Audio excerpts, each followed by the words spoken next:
हम शोभा पांडे आप सबके बीच में बहुत सुंदर प्यारा सा शिव गुरु चर्चा गीत लेके आइल बानी। और शिव गुरु के चर्चा गीत बहुत सुंदर प्यारा बा, जरूर सुनब जा। कैसन लागल हमारा गीत कमेंट में लिख के बताइब जा।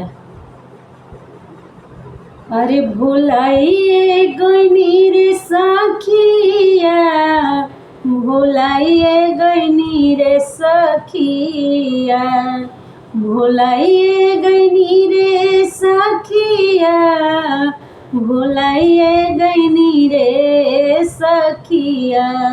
शिव गुरु के तीन सूत्रवा भुलाइए गइनी रे सखिया, शिव गुरु के तीन सूत्रवा भुलाइए गइनी रे सखिया, भुलाइए गइनी रे सखिया, भुलाइए गइनी रे सखिया, भुलाइए गइनी रे सखिया, भुलाइए गइनी रे सखिया।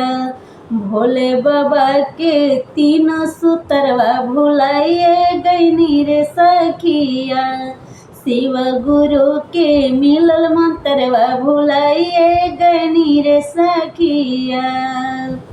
अरे धनो दिल दौलतियो दिले कुछ दोनों न कइनी रे सखिया, धनो दिल दौलतियो दिल कुछ दोनों न कइनी रे सखिया।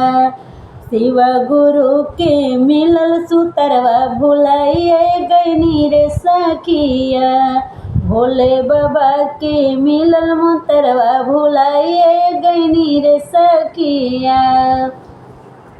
अरे घरो दिले दुआरो दिले, घरो दिले दुआरो दिल कुछ सुखो न कइनी रे सखिया, तनि सुखो न कइनी रे सखिया।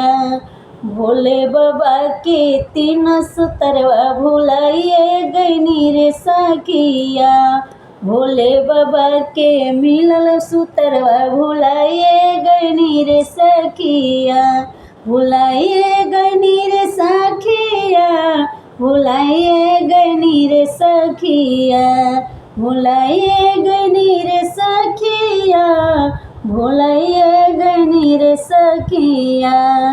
भोले बाबा के मिलल मंत्रवा भुलाइए गइनी रे सखिया, शिव गुरु के तीन सूत्रवा भुलाइए गइनी रे सखिया।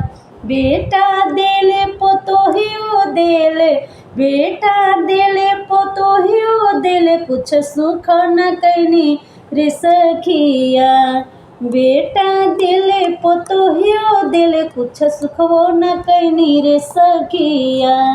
भोले बाबा के मिलल मंत्रवा भुलाइए गइनी रे सखिया, शिव गुरु के तीन सूत्रवा भुलाइए गइनी रे सखिया।